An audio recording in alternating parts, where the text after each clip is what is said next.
하나님께서 주신 말씀 베드로전서 1장 6절 말씀입니다. 베드로전서 1장 6절 한 절 말씀 합독하겠습니다. 그러므로 너희가 이제 여러 가지 시험으로 말미암아 잠깐 근심하게 되지 않을 수 없으나 오히려 크게 기뻐하는도다. 아멘. 전 세계가 코로나로 3년간 신음을 하고 이제는 코로나를 지나서 하나의 그 감기 정도로 여기며 각국마다 마스크도 벗고 코로나에 또한 폐쇄됐던 3년을 열고 또한 왕래를 하고 있습니다.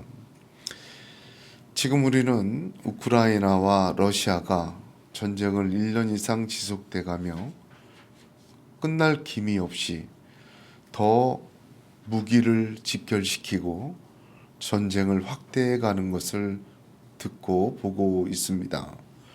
지난주에는 튀르키예에서 지진이 크게 일어나서 그 지진으로 말미암아 24,000명이 넘도록 계속해서 사망자가 늘어나는 지진의 소식도 또한 듣고 있습니다.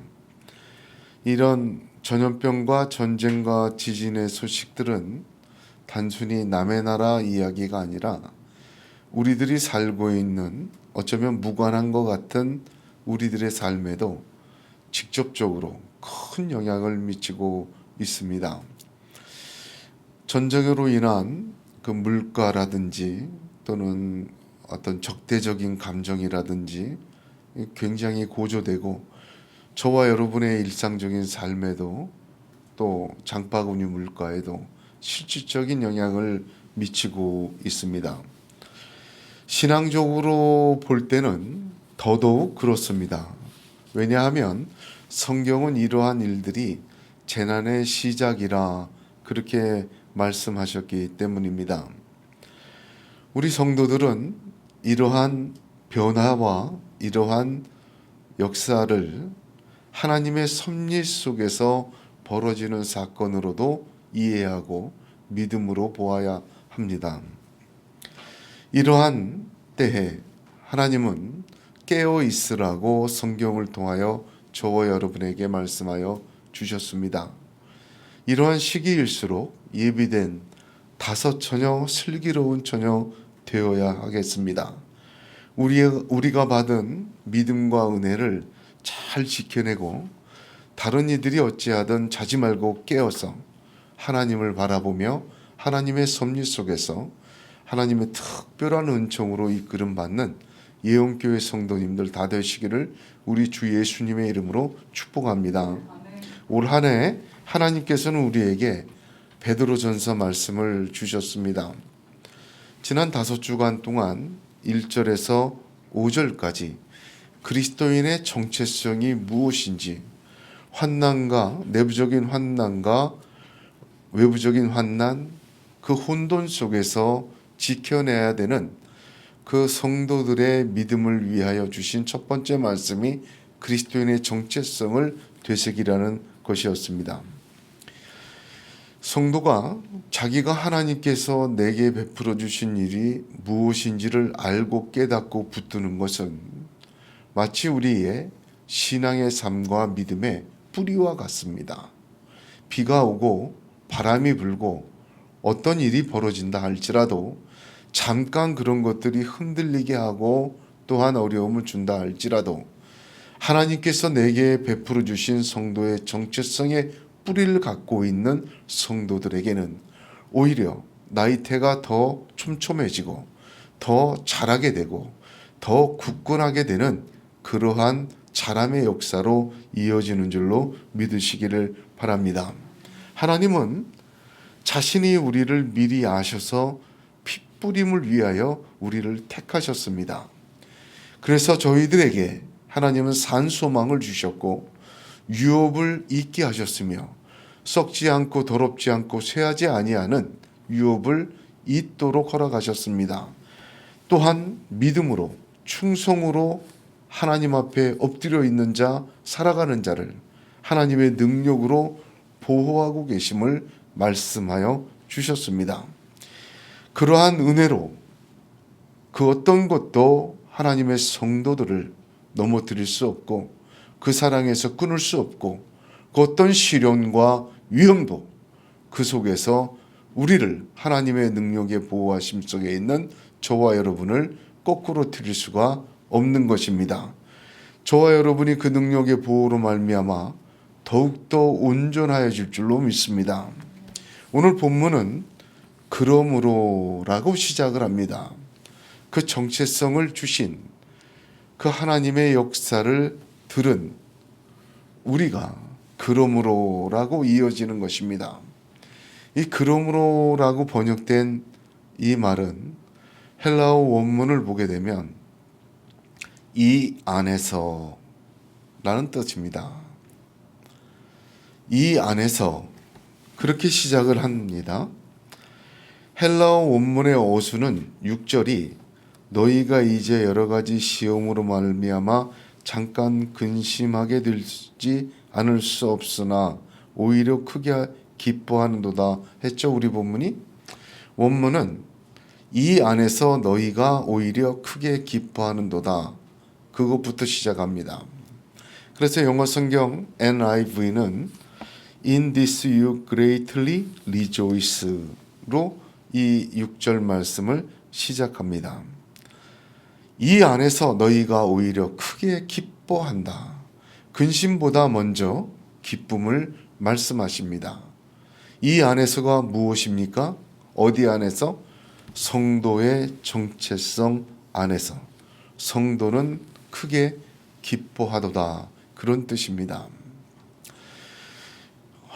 이 기뻐하다라는 말을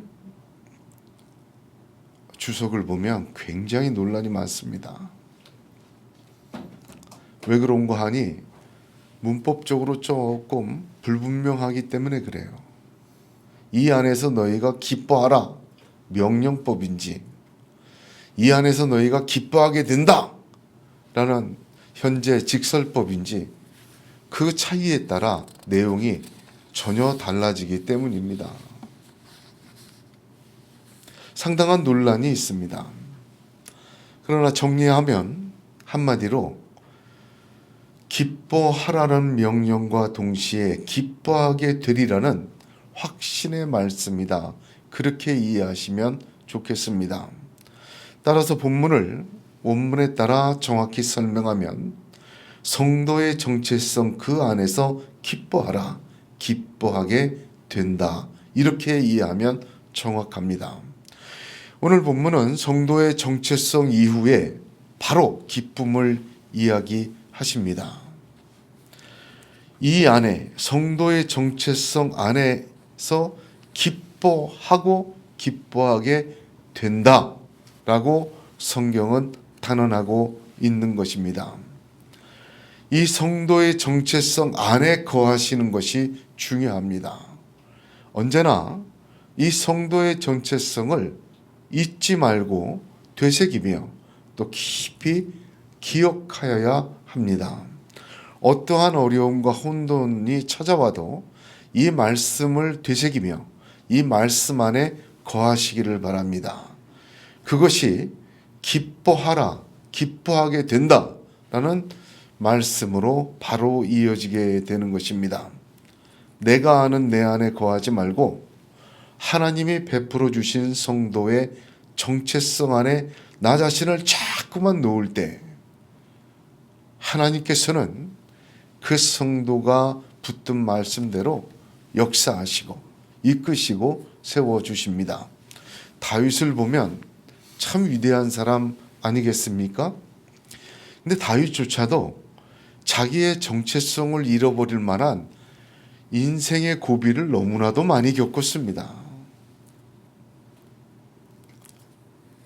얼마나 어려운 일들을 많이 겪었습니까? 다윗은 자기가 자기의 인생의 뿌리조차 파낼 만한 고난과 시련을 당할 때마다 시편을 보게 되면 항상 자기의 정체성을 하나님 앞에 기도하다가 고백하고 믿음으로 나가게 됩니다. 하나님 그런 다윗을 그 말씀 그대로 크게 축복하십니다. 시편 57편 1절에서 8절을 보면 하나님이여 나를 긍휼히 여기시고 나를 긍휼히 여기소서. 내 영혼이 주께로 피하되 주의 날개 그늘 아래서 이 재앙이 지나기까지 피하리이다. 내가 지극히 높으신 하나님께 부르짖으며 곧 나를 위하여 모든 것을 이루시는 하나님께로다. 저가 하늘에서 보내서 나를 삼키려는 자의 비방에서 나를 구원하실지라. 하나님이 그 인자와 진리를 보내시리로다. 내 혼이 사자 중에 처하며 내가 불사르는 자 중에 누웠으니 곧 인생 중에라. 저희 이는 창과 살이요 저희 혀는 날카로운 칼 같도다. 하나님이여 주는 하늘 위에 높이 들리시며 주의 영광은 온 세계 위에 높아지기를 원하나이다. 저희가 내 걸음을 장애하려고 그물을 예비하였으니 내 영혼이 억울하도다. 저희가 내 앞에 웅덩이를 팠으나 스스로 그 중에 빠졌도다. 하나님이여 내 마음이 확정되었고 내 마음이 확정되었사오니 내가 노래하고 내가 찬송하리이다. 내 영광아 깰지어다. 비파야 수금아 깰지어다. 내가 새벽을 깨우리로다. 엄청난 기도를 참 본받아야 되겠습니다. 그 어떤 환난과 시련이 온다 하더라도 하나님 안에서 자기가 누구인지를 이 기도로 고백하는 거예요. 그리고 새벽을 깨우겠다. 이 기도 저와 여러분의 기도 되기를 원합니다. 성경에서 보게 되면 정말 이기기 힘든 고난의 대표적인 받은 사람의 대표적인 분은 욥입니다. 하루아침에 이해할 수 없는 시련과 고난을 당하고 자기 몸까지도 병드는 아주 고통 속에 빠졌던 사람 욥이 있습니다. 그래서 성경에서 고난의 이야기의 대표적인 사람을 욥이라고 하지 않습니까?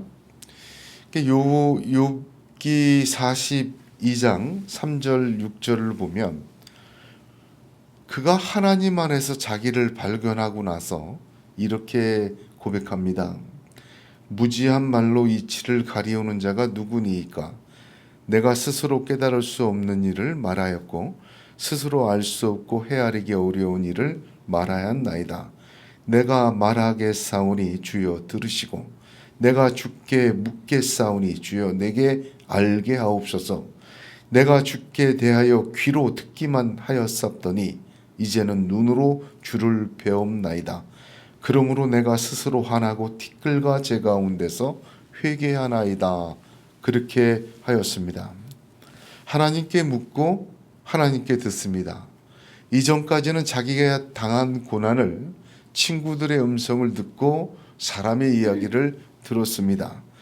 그러나 하나님으로부터 듣고 하나님께 물으며 이 고난 속에 있는 자기 자신, 자기도 이해 못하는 자기를 하나님으로부터 누구인지를 깨닫기 시작합니다. 그리고 그는 회개하였고 그의 고난은 변하여 하나님은 그를 갑절로 축복하셨습니다. 성경의 위대한 위인들이 다 이렇게 어려움과 환난을 당했을 때 기도하는 모습이나 신앙적인 모습을 보면 하나님 안에서 내가 어떤 존재인지를 믿음으로 굳게 붙들었습니다. 그 믿음대로 이루어졌습니다. 할렐루야. 기독교는 흔히 기쁨의 종교라고 합니다. 복음을 기쁨의 좋은 소식이다. 그런 뜻 아니겠습니까? 성도의 기쁨은 복음서와 사도행전을 보면 복음 전해지는 곳에 현재적으로 이루어지는 대표적인 현상이었습니다. 사도행전 24장 2장 46절을 보면 날마다 마음을 같이하여 성전에 모이기를 힘쓰고 집에서 떡을 떼며 기쁨과 순전한 마음으로 음식을 먹었다. 초대교회의 모습을 그렇게 증거합니다. 사도행전 8장 8절을 보면 그 성에 큰 기쁨이 있더라 합니다. 사도행전 13장 52절을 보면 제자들은 기쁨과 성령이 충만하니라 하였습니다. 온통 복음이 증거되고 그리스도께서 증거되는 곳에 대표적인 이루어지고 있는 나타나는 현상 중에 하나가 제일 먼저가 기쁨입니다. 바울은 고린도후서 6장 10절에 근심하는 자 같으나 항상 기뻐하고 가난한 자 같으나 많은 사람을 부유하게 하고 아무것도 없는 자 같으나 모든 것을 가진 자로다. 성도를 그렇게 설명하고 있습니다. 지금 우리가 복음을 듣고 믿음 생활하면서 기쁨이 있는지, 아니 기독교의 제일 큰 특징이 기쁨이라는데 기쁨이 있는지 없는지 그것을 따지기 전에, 현상을 파악하기 전에 기쁨은 먼저 명령이라는 것을 깨달아야 합니다. 데살로니가전서 5장 12절을 16절 18절을 보면 항상 기뻐하라, 쉬지 말고 기도하라, 범사에 감사하라, 이는 그리스도 예수 안에서 너희를 향하신 하나님의 뜻이라 하였습니다. 기뻐하는 것을 기도와 감사와 함께 하나님의 뜻으로 명령하였습니다. 그러므로 성도의 기쁨은 명령입니다. 하나님의 뜻의 명령이에요. 또한 그 동시에 이루어지고 있는 신앙의 모습이기도 합니다.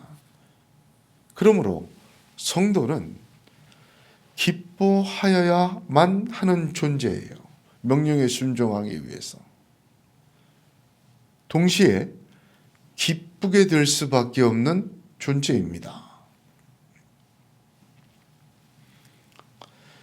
성도의 정체성, 이 안에서 오히려 크게 기뻐하라, 기뻐하게 된다, 기뻐한다, 그러한 믿음과 그런 역사가 저와 우리 교회에 일어나기를 주님의 이름으로 축복합니다. 기쁨은 어떻게 보면 씨앗과 같아요. 그 명령에 순종하는 거예요. 그 씨앗에 명령에 순종하는 기쁨이 씨앗이 돼서 싹이 나고 잎이 나고 자라고 기쁘게 됩니다. 할렐루야. 그리고 이런 기쁨을, 이 사도행전에 증거된 기쁨, 이런 기쁨과 기독교인의 특징을 말할 때 나는 기쁘지 않은데요, 어떻게 기뻐할까? 그렇다면요, 왜 기쁘지 않은지를 생각하기 전에 내 기쁨의 출처와 내 기쁨의 이유와 내 기쁨의 출발이 어디인지를 돌아봐야 합니다. 이 안에서인가 내 안에서인가 생각해 봐야 돼요. 요한복음 15장 11절에 내가 이것을 너희에게 이름은 내 기쁨이 너희 안에 있어 너희 기쁨을 충만하게 하려 함이니라 하셨습니다. 요한복음 16장 20절을 보면 내가 진실로 진실로 너희에게 이르노니 너희는 곡하고 애통하리니 세상이 기뻐하리라. 너희는 근심하겠으나 너희 근심이 도리어 기쁨이 되리라. 그렇게 말씀하셨습니다. 기쁨의 출처가 어디인가? 기쁨의 뿌리가 무엇인가? 기쁨의 이유와 원인이 어디에 있는가? 예수 그리스도가 되시기를 바랍니다. 예수로 말미암아 기뻐하는 거죠. 하나님의 말씀이 기쁨의 이유가 되시기를 축복합니다.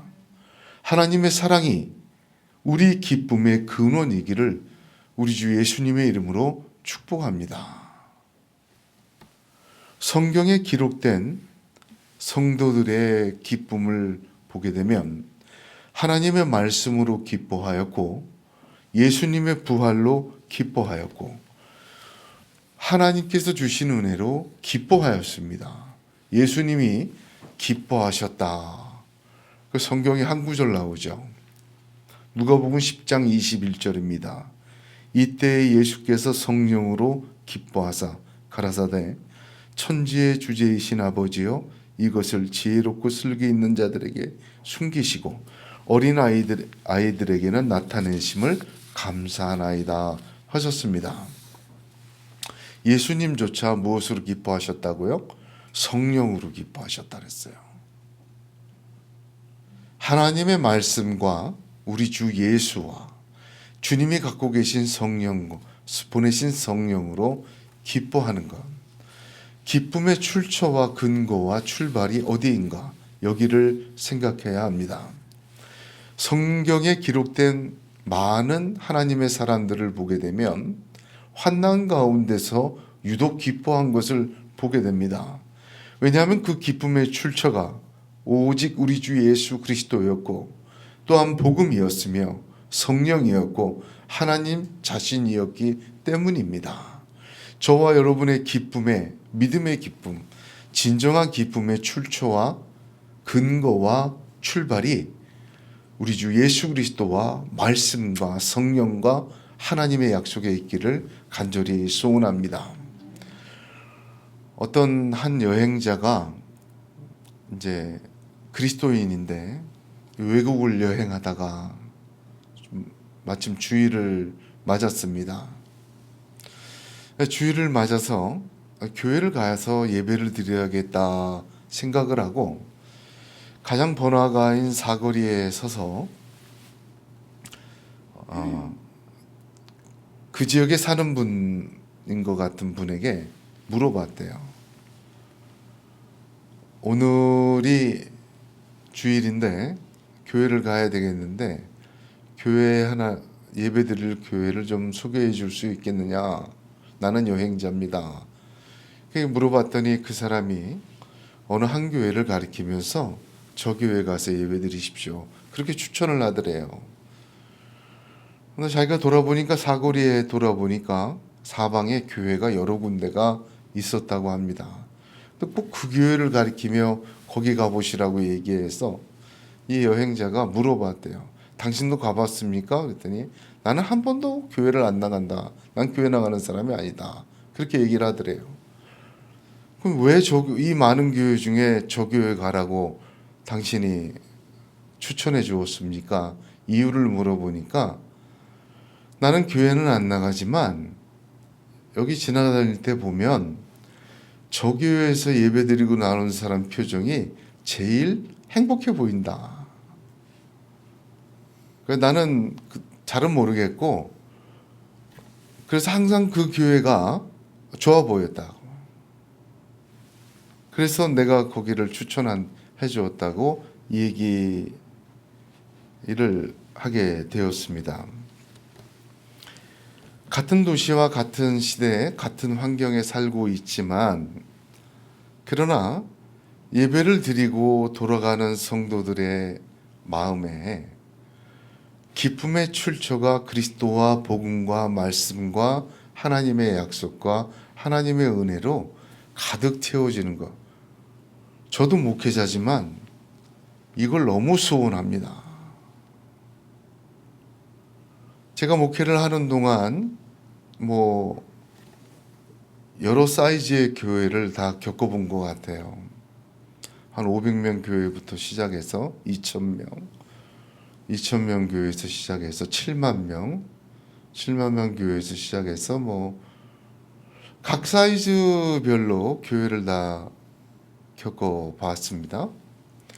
근데 겪어보는 중에 제가 참 잊지 못하는 광경이 하나 두 개가 있어요.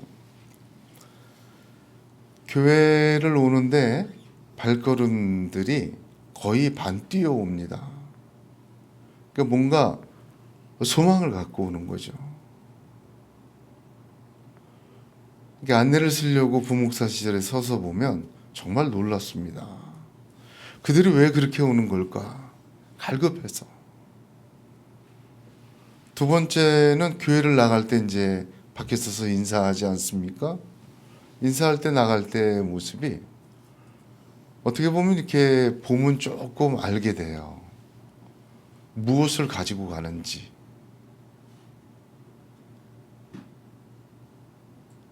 무엇을 예배를 끝나고 나올 때 무엇을 갖고 오는지. 제가 재밌는 얘기 하나 있습니다. 재밌는 얘기가 하나 은혜스러운 얘기죠. 제 부목사 시절이죠. 지금부터 뭐 거의 20년 전 이상 된 이야기인데, 부인이 교회를 오는데 남편이 되게 약간 양아치였어요. 그 부인이 교회 오는 거를 딴 건 다 뭐 해도 교회는 못 말리니까 맨날 교회 입구까지 쫓아와서 교회 마당에서 인상을 팍 쓰고 있어요. 인천의 유명한 칼잡이였습니다. 부둣가에. 맨날 부인 잡으러 온 거예요. 아주 무시무시했어요. 누구도 못 건드렸어요. 인상도 너무 험악해 갖고 굳이 말을 안 해도 사람들이 다 피해 갑니다. 근데 그 사람이 그렇게 자기 부인 잡으러 왔다가 거기서 꼬꾸러졌어요. 꼬꾸러지고 예수 믿고 지금 목회하시는데, 그런 분이 있습니다. 근데 그분이 그 표정 제가 알잖아요. 얼마나 험악합니까? 근데 예배만 드리고 나오면 그 모습이 천사같이 되어서 나와요. 이게 씩 웃고 나오는데 그 험악한 칼제비의 얼굴이 예배 드리고 나올 때는 반천사가 돼 있어요. 야, 하나님 놀라우시다 정말. 하나님 놀라우시다. 우리가 올해부터 무교기도회를 계속 하고 있습니다만 30분 찬양하고 30분 말씀 듣고 30분 통성으로 중보기도 하고 그 나머지 시간은 자유롭게 기도하고 돌아갑니다. 저는 주일 예배 이 1시간이나 무교기도의 1시간이 일주일 속에서 하나님하고만 만나는 시간 되기를 너무 소원해요. 어떻게 되면 그렇게 무교기도회를 끝나고 돌아갔을 때나 주일 예배 마치고 돌아갔을 때 우리 성도들의 마음에 말씀만 새겨지고 성도들의 얼굴에 그리스도의 표정만 나타나고 성도들의 인생에 하나님의 능력만 심어지고 성도들이 교회를 왔다가 돌아갔을 때 무엇이 새겨지고 가느냐. 저는 이게 목회의 성패라고 생각을 합니다. 나를 새겨놓고 사람을 새겨놓고 우리가 목사가 제가 가운을 입습니다만 가운 입는 이유가 무엇입니까? 가리는 거예요. 앞에서 예배를 인도하고 집전하지만 목사가 새겨져서는 안 되거든요. 제가 예배 때마다 기도회 때마다 인도할 때마다 여기 엎드려서 하는 기도의 절반은 하나님 오늘 내가 새겨지지 않게 해주세요. 제가 나서지 않게 해주세요. 하나님 영광만 드러나게 해주세요. 저를 가리워 주세요. 천사들이 눈을 가리고 발을 가리듯이 저를 가리시고 그리스도만 새겨주세요. 복음만 새겨주세요. 하나님 은혜만 새겨주세요. 이 자리를 떠나서 성도들이 돌아갈 때 주님과 함께 손 붙잡고 돌아가게 해주세요. 비록 이전에 나올 때는 슬픔과 근심과 걱정과 두려움으로 함께 나왔다가 돌아갈 때는 약속과 소망과 출처가 하나님으로부터 말씀으로부터 오시는 기쁨을 갖고 돌아가게 해주세요. 하나님 그런 중보적 기도를 여기서 계속 합니다.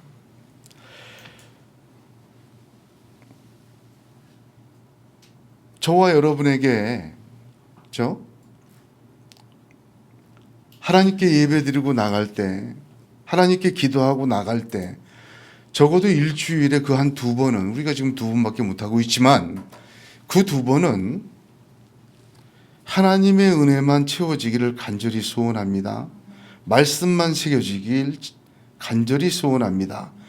나갈 때 예수만 남고 예수와 손 붙잡고 나가기를 간절히 소원합니다. 성령의 역사를 간직하고 나가기를 간절히 소원합니다. 구속한 주만 보여주는 기도회. 우리 주 예수 그리스도와 하나님의 말씀만 새겨지고 남는 예배.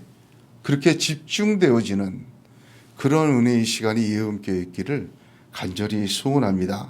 이사야서 61장 10절에 내가 여호와로 인하여 크게 기뻐하며 내 영혼이 나의 하나님으로 인하여 즐거워하리니 이는 그가 구원의 옷으로 내게 입히시며 의의 겉옷으로 내게 더하심이 신랑이 사물을 쓰며 신부가 자기 보물로 단장함 같게 하셨음이라. 할렐루야. 그렇습니다. 이거 연습해야 돼요. 이거 훈련해야 됩니다. 하나님과 말씀과 성령의 역사와 하나님의 약속과 하나님의 뜻만이 남아야지 자꾸만 다른 것으로 기쁨을 갖게 하고 다른 것으로 만족을 채워서 가게 하고 다른 것으로 어떤 것을 채워가게 하는 것, 이거 버려야 됩니다.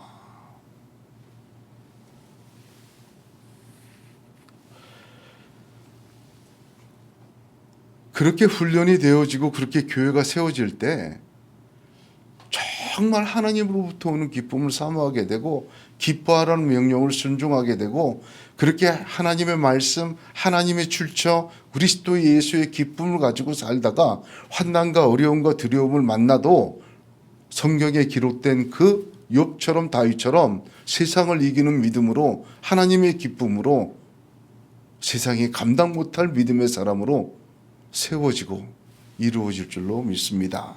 그렇게 되시길 주님의 이름으로 축복합니다. 이러한 기쁨은 이 안에서 기뻐하는 이러한 기쁨은 근심 속에서 피어납니다. 본문을 보면 이 안에서 오히려 크게 기뻐하는 도다 하고 그 다음이 너희가 이제 여러 가지 시험으로 말미암아 잠깐 근심하게 되지 않을 수 없다 합니다. 이 말 한 구절 한 구절 잘 봐야 합니다. 지금 여러 종류의 시련으로 이런 뜻입니다. 이 말은 각양각색의 시련이 있음을 성경은 말해주고 있는 것입니다. 가난도 있을 수 있습니다. 질병도 있을 수 있고 핍박이 있을 수 있으며 외로움도 있을 수 있고 갈등이 있을 수도 있고 심각한 유혹도 있을 수가 있습니다. 그 여러 종류의 시련이 우리로 하여금 여기 보세요. 6절 자세히 보세요. 그러므로 너희가 이제라고 얘기하죠. 이제라는 말이 무슨 뜻입니까? 지금이란 뜻이에요. 하나님이 우리를 이렇게 만들어 주셨는데 우리가 사는 지금, 이제, 현실, 내 삶의 지금, 현 주소는 여러 가지, 여러 종류의 시험들이 있다 그 말입니다. 잠깐 근심하게 되지 않을 수 없다. 근심이라는 단어는 헬라어로 루페덴테스입니다. 이 단어는 마음속으로 염려하다는 뜻 정도가 아닙니다. 물리적인 박해, 경제적인 고난, 어떻든 심각한 박해를 당할 때 실제적으로 당하는 실질적인 고통과 고난을 의미하는 단어입니다. 그래서 이 말씀을 보면 오히려 이 안에서 너희는 크게 기뻐한다. 너희가 비록 여러 가지 종류 지금 현재의 삶에서 믿음은 있지만 현재의 삶에서 여러 종류의 시험을 당해서 잠깐 아파할 수는 있겠지만 오히려 크게 기뻐하는도다. 그게 성도다 라고 말씀해 주시는 것입니다. 하나님께서는 여러 가지의 시험과 시련 속에서 기쁨을 피어나게 하십니다. 그런데 그 기쁨은 시련 속에서 시험 속에서 피어나는 기쁨은 주님과 함께하는 기쁨입니다. 곧 주님의 기쁨입니다. 종류와 출처가 다른 것입니다.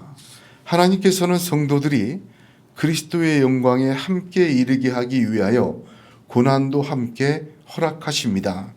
로마서 8장 17절에 우리가 그와 함께 영광을 받기 위하여 고난도 함께 받아야 될 것이라 하셨습니다.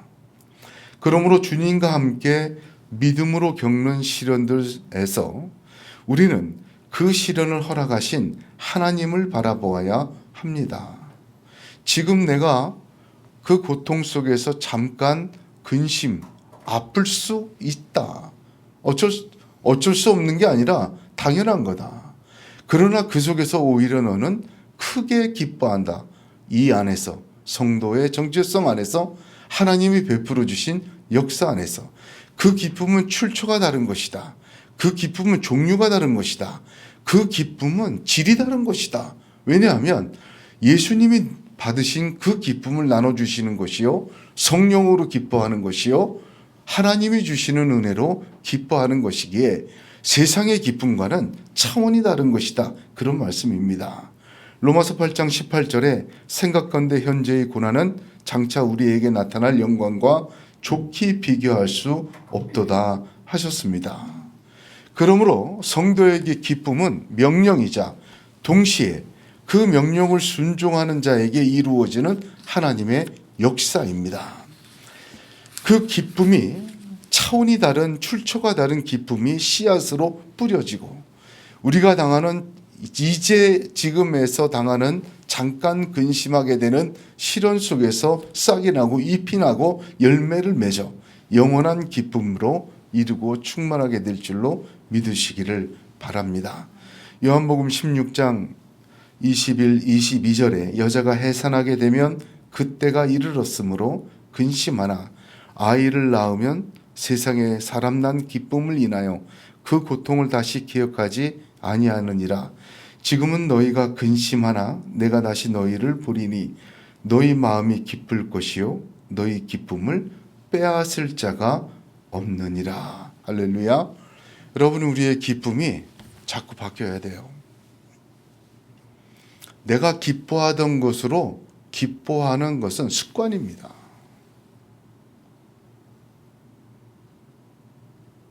어떻게 보면 마귀는 돌이 떡이 되게 하면 얼마나 기쁘겠습니까? 성전 꼭대기에서 뛰어들었는데 천사가 발을 딱 받치면 얼마나 기쁘겠습니까? 천하 만국 영광을 다 준다는데 눈 감고 딱 한번 절만 하면 그 기쁨이 얼마나 대단하겠습니까?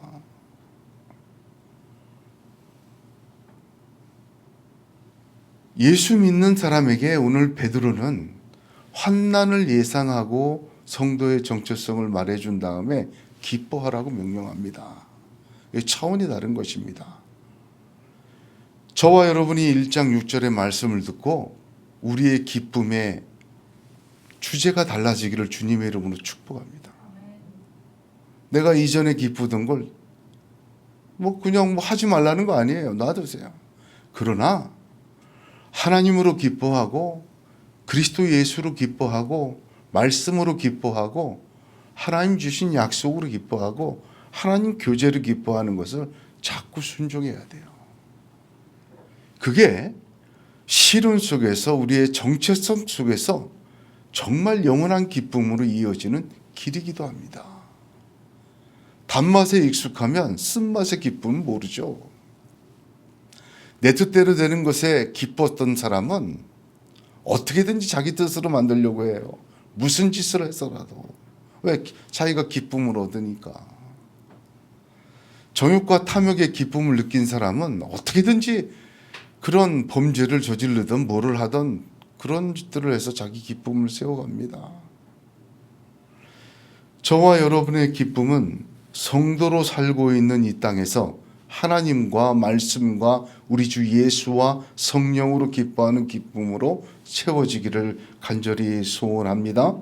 그 속에서 우리의 눈에 비늘이 벗겨지고 들보가 사라지고 하나님께서 그 기뻐하는 자를 통하여 로마를 복음화시켰던 그 복음의 역사가 이루어지고 나타날 줄로 믿습니다. 이 안에서 오히려 크게 기뻐하는도다. 그 기쁨의 명령과 기쁨의 약속이 오늘 저와 여러분의 믿음이 되기를 다시 한번 우리 주 예수의 이름으로 축복합니다. 기도하겠습니다.